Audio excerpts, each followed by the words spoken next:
Okay, then we have the first album and the second album. Desert Shores. But I heard you had recorded the second one, but we did one between it, which was great. But I think the record label didn't want to give us money for it. It wasn't too much, maybe 8,000 American, you know. But they were like, "Nah, we don't like that record. It doesn't sound like you guys." How come? Because they didn't want to give us $8,000. They'd rather give us $5,000 to make another record. So we made the other record with our friend Tim Kerr, who's done a lot of bands. He'd been the Big Boys and Monkey Ranch, and from Texas. And so we just made it almost live.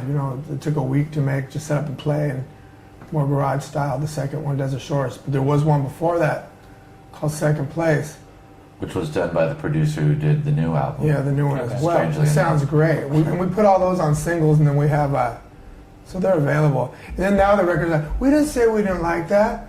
We liked it. Like, yeah, I remember you telling me, who is that singing? It doesn't sound, all these excuses. They're just being cheap, and they didn't want to invest too much money in us because we'd already been older guys who never did anything. And people, it's like a bad bet. Like, you're going to put all your money on these old guys. They're, sure, we'll go on tour, but they never do. But we've been on the road for 3 years now, maybe 200 shows a year, so. Okay, and then, the actual record, Desert Shores, you were saying the first one was a bit more country-ish? The more country song, yeah. So Second Place, which is the same as Desert Shores, had country songs, had songs similar to the first one. When they didn't want to do it, we said, okay, we're just going to give them all the rock songs. We're not going to put any, we'll just do all punk and roll. We'll keep the country and the instrumentals, and we'll put them out ourselves because it just seemed like they were already done perfect, no reason to do them again. And it was a punk label too, so we're like, they seemed skeptical, like, we're going to put you on our other label called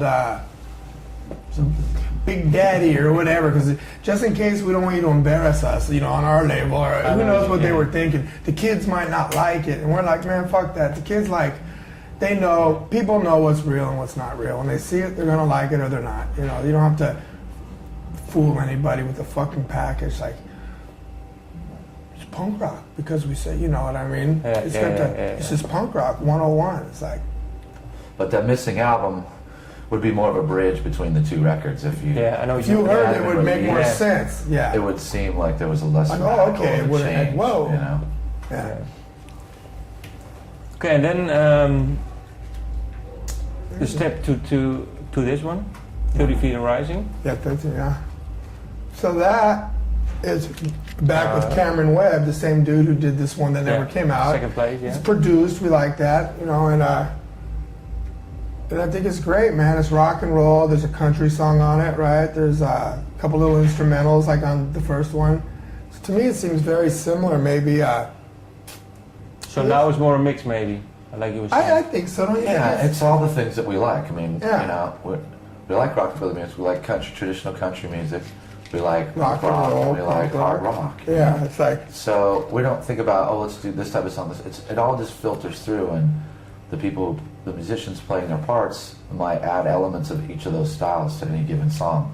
Even though one song might sound more in one direction than another, we really just embrace all those forms of music that we like. Okay.